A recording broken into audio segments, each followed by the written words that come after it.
আসসালামু আলাইকুম, আশা করি আপনারা সবাই অনেক ভালো আছেন। 1 বিলিয়ন কালার ডেপথ থাকা 6.7 ইঞ্চি সাইজের কার্ভড অ্যামোলেড প্যানেলের ডিসপ্লে সহ অমনিভিশনের B40 সেন্সর থাকা 100 মেগাপিক্সেলের ক্যামেরার পাশাপাশি ডায়মেনসিটি 7050 এর মতো শক্তিশালী প্রসেসর দিয়ে রিয়েলমি নিয়ে আসলো তাদের নার্জো সিরিজের এ যাবৎকালীন সবচাইতে শক্তিশালী ফোন নার্জো 60 প্রো 5G মোবাইলটি।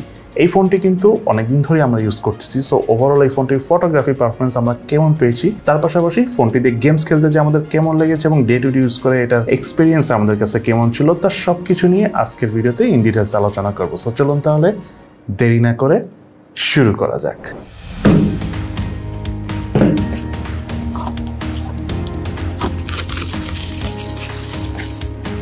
মোবাইলটির বক্স কন্টেন্টে রয়েছে user manuals, sim tray ejector, soft plastic back cover, type C USB charging cable, 80 ওয়াটের ফাস্ট চার্জার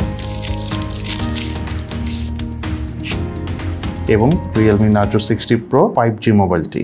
ভেগান লেদারের ফিনিশিং থাকা মোবাইলটির রিয়ার প্যানেলে রয়েছে বিশাল একটি সার্কেল সাইজের ক্যামেরা হাউস এবং এই ক্যামেরা হাউসে রয়েছে 100 মেগাপিক্সেলের মেইন ক্যামেরা সহ ডুয়েল ক্যামেরা সেটআপ। পলিকার্বনেটের ফ্রেমের তৈরি মোবাইলটিতে রয়েছে 6.7 ইঞ্চির ডিসপ্লে, যার থিকনেস হলো 8.7 মিলিমিটার এবং ওয়েট হলো 191 গ্রাম। ওভারঅল বেশ স্লিম এবং স্ট্যান্ডার্ড সাইজ হওয়ার কারণে সিঙ্গেল হ্যান্ডে বেশ কমফোর্টেবল ভাবে ক্যারি করে এই ফোনটি ইউজ করা যায়। আমার কাছে থাকা এই মোবাইলটির কালার ভ্যারিয়েন্টের নাম হলো মার্স অরেঞ্জ। এই মোবাইলটির কিন্তু আরও একটি কালার ভ্যারিয়েন্ট রয়েছে, সেটার নাম হলো কসমিক ব্ল্যাক। বাটন এবং পোর্টসের কথা বলতে গেলে মোবাইলটির রাইট সাইডে রয়েছে ভলিউম রকার এবং পাওয়ার বাটন। মোবাইলটির লেফট সাইডে কিছু নেই। মোবাইলটির উপর অংশ রয়েছে স্পিকার এবং নয়েজ ক্যান্সেলেশন মাইক। মোবাইলটির নিচের অংশ রয়েছে main speaker, primary mic, USB type C charging port এবং সিম কার্ড ট্রে, যাতে দুটি সিম কার্ড ইউজ করা যায়, তবে নেই কোনো এক্সটার্নাল মেমোরি কার্ড ইউজ করার সুবিধা। মোবাইলে থাকা ইন ডিসপ্লে ফিঙ্গারপ্রিন্ট স্ক্যানারটি বেশ স্মুথ এবং ফাস্ট কাজ করে এবং in display fingerprint scanner position আমার কাছে ঠিকঠাক জায়গায় রয়েছে বলেই মনে হয়েছে। এছাড়া মোবাইলটিতে ইম্পর্টেন্ট 33টি সেন্সরসও রয়েছে। এই মোবাইলটার স্পিকার পারফরমেন্স কথা বলতে গেলে সাউন্ডের লাউডনেস আমাদের কাছে ঠিকঠাকই লেগেছে। তার পাশাপাশি 100% ভলিউম দিয়ে মোবাইলের স্পিকার থেকে কোনো ধরনের কোনো ডিস্টরশনে দেখা পায়নি। সাউন্ডের ক্ল্যারিটি একদম ভালো ছিল, তার পাশাপাশি সাউন্ডের বেস এবং ক্রিসপনেসও যথেষ্ট ব্যালেন্স ছিল। ওভারঅল এই ফোনটার স্পিকার থেকে সাউন্ডের পারফরমেন্স আমাদের কাছে ভালোই লেগেছে। অপারেটিং সিস্টেম হিসেবে মোবাইলটিতে রয়েছিল অ্যান্ড্রয়েড 13 ভার্সন। ইউআই হিসেবে মোবাইলটিতে রয়েছিল রিয়েলমি ইউআই 4.0 ভার্সন। সেই সাথে মোবাইলটিতে up to 8GB virtual RAM use করার সুবিধা রয়েছে। মাল্টিটাস্কিং পারফরমেন্সের কথা বলতে গেলে মোবাইলটার র্যাম হ্যান্ডেলিং যথেষ্ট ভালো ছিল। দ্যাটস ওয়াই আমরা অনেক হেভি ইউজ করার সময় কোনো ধরনের কোনো ল্যাগিং অথবা ফ্রেম ড্রপের দেখা পাইনি। তার পাশাপাশি অনেকগুলো অ্যাপও আমরা ব্যাকগ্রাউন্ডে রান করে খুব ইজিলি সব করে কমফোর্টেবল ভাবে ইউজ করতে পেরেছি। এই মোবাইলের ডিসপ্লেটি হলো 6.7 ইঞ্চি সাইজ সহ 1 বিলিয়ন কালার্সের অ্যামোলেড প্যানেলের কার্ভ ডিসপ্লে, যাতে আরো রয়েছে 120Hz রিফ্রেশ রেটের পাশাপাশি HDR10+ এর সাপোর্ট। ডিসপ্লে রেজুলেশন হলো 2412x1080 পিক্সেল এবং ডিসপ্লে পিক্সেল ডেনসিটি হলো 394 ppi। আউটডোরে সানলাইট কন্ডিশনে আমরা বেশ কমফোর্টেবল ভাবে ফোনটি ইউজ করতে পেরেছি। 950 নিটস পিক ব্রাইটনেস থাকার কারণে আউটডোরে মোবাইলটির ক্যামেরা দিয়ে ছবি তোলার সময় কোনো ধরনের লো ব্রাইটনেস জনিত প্রবলেম আমরা ফেস করিনি। ডিসপ্লের চারপাশে ভেজেল এবং চেইন এরিয়াগুলো একদম সিমেট্রিক্যাল, অর্থাৎ চারদিক থেকে সমান হওয়ার কারণে আমাদের কাছে বেশ ভালো লেগেছে। সেই সাথে ডিসপ্লে ঠিক উপরে সেন্টারে রয়েছে পাঞ্চল সেলফি ক্যামেরা এবং মোবাইলটিতে রয়েছে ওয়াইড ওয়াইন L1 এর সাপোর্ট। এই মোবাইলটির রিয়ার প্যানেল রয়েছিল ডুয়েল ক্যামেরা সেটআপ, যার মেইন ক্যামেরাটি হলো 1.8 অ্যাপারচারের 100 মেগাপিক্সেলের ক্যামেরা, যাতে সেন্সর হিসেবে রয়েছে অমনিভিশনের B40 সেন্সর। আরেকটি ক্যামেরা হলো 2 মেগাপিক্সেলের 2.4 অ্যাপারচারের ডেপথ সেন্সর ক্যামেরা, যাতে সেন্সর হিসেবে রয়েছে গ্যালাক্সি কোর M1 সেন্সর। রিয়ার প্যানেলে থাকা মেইন ক্যামেরাগুলো দিয়ে ছবি তোলার সময় অবজেক্ট খুব ইজিলি ফোকাস করা যাচ্ছিল। সেই সাথে colour details overall day light কন্ডিশনে ভালোভাবে ধরে রাখতে পারছিল। কালার টোনটা আমার কাছে বেশ ভাইব্রেন্ট লেগেছে। পোর্ট্রেট মোডে ছবি তোলার সময় এজ ডিটেকশনটা বেশ ভালোভাবে করতে পারছিল এবং ডাইনামিক রেঞ্জও নাইসলি কভার করতে পারছিল। ছবি তোলার পর বেশ সুন্দর একটা ব্যাকগ্রাউন্ড প্রসেসিং করে, তাই যে কারো কাছে এই ফোনটির ক্যামেরা দিয়ে ছবি তুলে ভালোই লাগবে। সেই সাথে মোবাইলটি দিয়ে হাইস্ট 4K 30 ফ্রেম পার সেকেন্ডে ভিডিও শুট করা যায়, বাট 1080p 60 ফ্রেম পার সেকেন্ডে ভিডিও শুট করে বেশি ভালো লেগেছে, বিকজ ওআইএস সাপোর্ট করে। সো ওআইএস থাকার কারণে আমরা শেকি পরিমাণটা বেশ কম পেয়েছি। সেই সাথে মোবাইলটিতে আরো রয়েছে স্লো মোশনে ভিডিও শুট করার পাশাপাশি টাইম ল্যাপসের মাধ্যমে ভিডিও শুট করার সুবিধা। এই মোবাইলটার ফ্রন্ট প্যানেলে রয়েছিল 2.1 অ্যাপারচারের 16 মেগাপিক্সেলের সেলফি ক্যামেরা, যাতে সেন্সর হিসাবে রয়েছিল স্যামসাং আইসোসেলের P9 সেন্সর। সেলফি ক্যামেরাতে ছবি তোলার সময় ডাইনামিক রেঞ্জ বেশ ভালোভাবে কাজ করছিল। ইভেন এজ ডিটেকশনও প্রাইস হিসেবে দুর্দান্তভাবে কাজ করছিল। কালার টোনটা বেশ ভালোভাবে ক্যাচ করতে পারে। ওভারঅল সোশ্যাল মিডিয়ার এডিট ছবি উঠে মোবাইলটি ফ্রন্ট ক্যামেরা দিয়ে, দ্যাটস ওয়াই যে কারো কাছে ফোনটা সেলফি ক্যামেরা পারফরমেন্স ভালো লাগবে। এই মোবাইলটিতে রয়েছিল ক্যামেরা টু APS সাপোর্ট। আপনি চাইলে ইন ফিউচারে ম্যানুয়াল ক্যামেরা অর্থাৎ এই ফোনটিতে জিক্যাম ইউজ করতে পারবেন। রিয়েলমি নার্জো 60 প্রো এই মোবাইলটিতে রয়েছিল 5000 mAh ব্যাটারি এবং সেই সাথে মোবাইলটিতে 80 ওয়াটের চার্জার রয়েছে। তবে 80 ওয়াটের চার্জার থাকলেও এই ফোনটি সর্বোচ্চ 67 ওয়াট চার্জিং স্পিডেই চার্জ করা যায় এবং এই চার্জার দিয়ে চার্জ করে অর্থাৎ 67 ওয়াট স্পিড এই ফোনটি চার্জ করতে আমাদের অ্যারাউন্ড 45 মিনিটস থেকে 50 মিনিটসের মতো সময় লেগেছে। তবে এই ফোনটি একবার চার্জ করার পর বেশ ভালো আমরা চার্জ ব্যাকআপ পেয়েছি। অল ওভার বেসিক ইউজ করে প্রায় 1.5 দিন থেকে স্লাইটলি একটু বেশি চার্জ ব্যাকআপ পেয়েছি। তবে যখন আমরা একদম এক্সট্রিম ইউজ করেছি অর্থাৎ টানা ইউজ করেছি, ভিডিও দেখেছি, মুভি দেখেছি বা টানা গেমিং করেছি, তখন এই ফোনের স্ক্রিন অন টাইম অর্থাৎ চার্জ ব্যাকআপ পেয়েছি 7 ঘন্টার মতো। এই মোবাইলটিতে রয়েছিল Dimensity 7050 প্রসেসর। এটি একটি অক্টাকোর প্রসেসর এবং 5G প্রসেসর, যার ট্রানজিস্টর সাইজ হলো 6 ন্যানোমিটার। বাংলাদেশ মার্কেটে এই মোবাইলটি এই মুহূর্তে দুটো ভেরিয়েন্টই পাওয়া যায়। একটা হলো 8GB RAM 128GB storage variant, আর একটা হলো 12GB RAM 256GB storage variant. এবং দুটো ভেরিয়েন্টের র্যামের টাইপ LPDDR4X এবং স্টোরেজ টাইপ হলো UFS 2.2। এবং এই দুটো ভেরিয়েন্টের অর্থাৎ এই ফোনের দুটো ভেরিয়েন্টের প্রাইসের কথা যদি বলতে চাই, 8GB র্যাম 128GB স্টোরেজ ভেরিয়েন্টের আনঅফিসিয়াল প্রাইস হলো 32,000 টাকা থেকে 34-35,000 টাকার মধ্যে।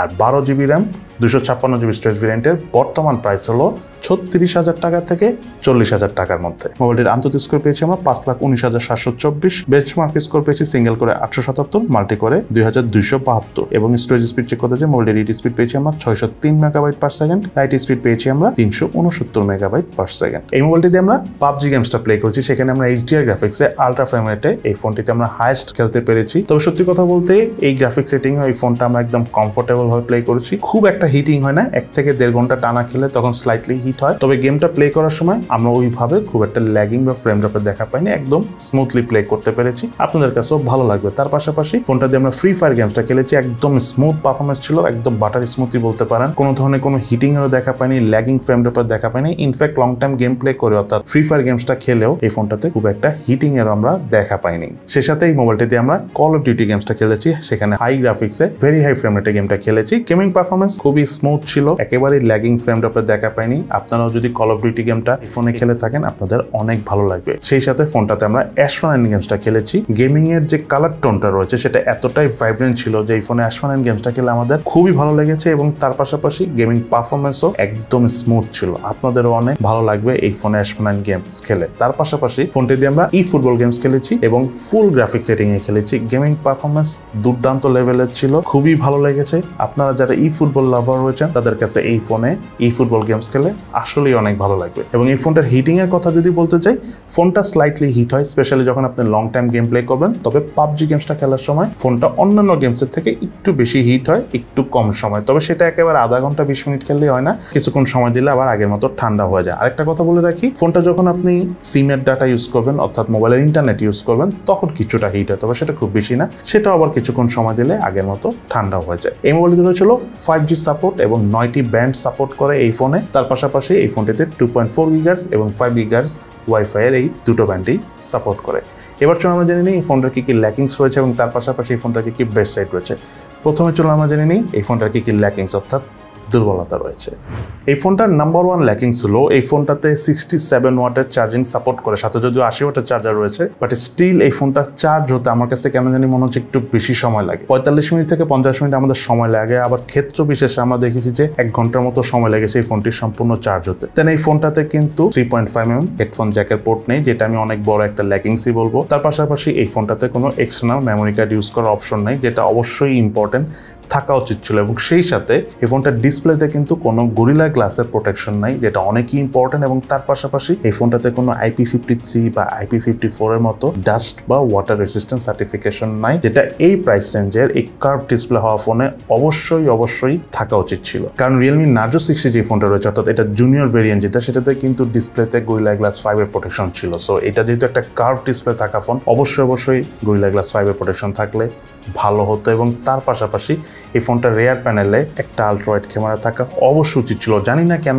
মোবাইল কোম্পানিগুলো আস্তে আস্তে আলট্রাওয়াইড ক্যামেরা উঠিয়ে দিচ্ছে, বাট থাকা প্রয়োজন ছিল। অ্যাটলিস্ট এই ডেপথ সেন্সর ক্যামেরা না দিয়ে আলট্রাওয়াইড ক্যামেরাটা দিলেই ভালো হতো।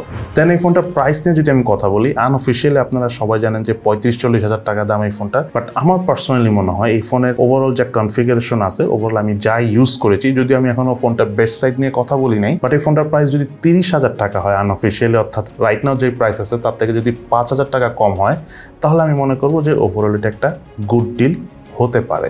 এবার চলুন আমরা জেনে নিই এই ফোনটাকে কি বেস্ট সাইড রয়েছে। তার মধ্যে নাম্বার 1 হলো এই ফোনটার আউটলুক। অনেকের কাছে এই ফোনের আউটলুক ভালো লাগবে অরেঞ্জ কালারের জন্য, আবার অনেকের কাছে একদম খ্যাত মনে হবে, অর্থাৎ ভালো নাও লাগতে পারে।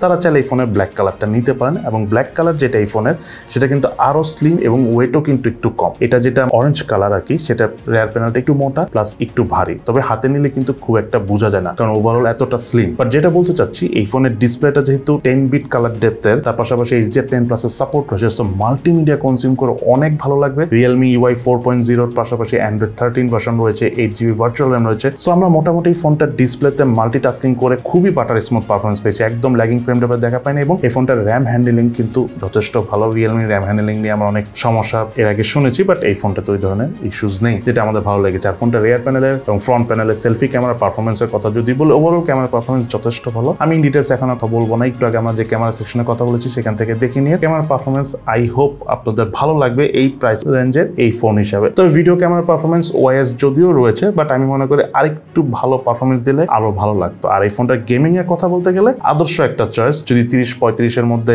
এটা পাওয়া যায়, যদিও এখনো 35,000 টাকা দাম 8/128GB, বাট যদি 30-32 এ আসে আরো ভালো হবে। বাট গেমিং এর কথা আমি যেটা বলবো, যে ফোনটাতে স্টেবল পারফরমেন্স পেয়েছি, যেটা হয় যে ফোন হিট হলে পারফরমেন্স ড্রপ করে, বাট এই ফোনটাতে আমি সেরকম পারফরমেন্স ড্রপ করতে দেখি নেই। আপনারা আমাদের গেমিং সেকশনে, যেখানে আমরা গেমিং নিয়ে একটু আগে কথা বলেছি, সেখানে যে আপনারা গেমিং পারফরমেন্সটা দেখে নেন, তাহলে আপনাদের ওভারঅল বাকি আইডিয়া হয়ে যাবে। দেন ওভারঅল একটা কথা বলবো, যে এই ফোনটার আসলে কেন আপনারা কিনবেন, বা কেন আপনাদের কেনা উচিত, অথবা কেন আপনারা কিনবেন না, অর্থাৎ সব কথা শেষ কথা, এই ফোনটি কি করা উচিত, কিনবেন কি কিনবেন না। মেইনলি যারা কার্ভ ডিসপ্লে খুবই পছন্দ করেন, তার পাশাপাশি এরকম অরেঞ্জ কালারের প্রতি বা এই ধরনের কালারফুল আউটলুকের প্রতি একটা অ্যাট্রাকশন রয়েছে, টুকটাক ফটোগ্রাফি করেন, মোটামুটি চার্জ ব্যাকআপটাও ভালো চাচ্ছেন, এবং সেই সাথে হালকা পাতলা আপনারা বেশ ভালো পরিমাণে গেমিং করেন, তারা চাইলে এই ফোনটি নিতে পারেন। বাট একটা কথাই বলবো, ফোনটার দাম এই মুহূর্তে অনেকই বেশি, 35-40 হাজার টাকা রেঞ্জে আছে।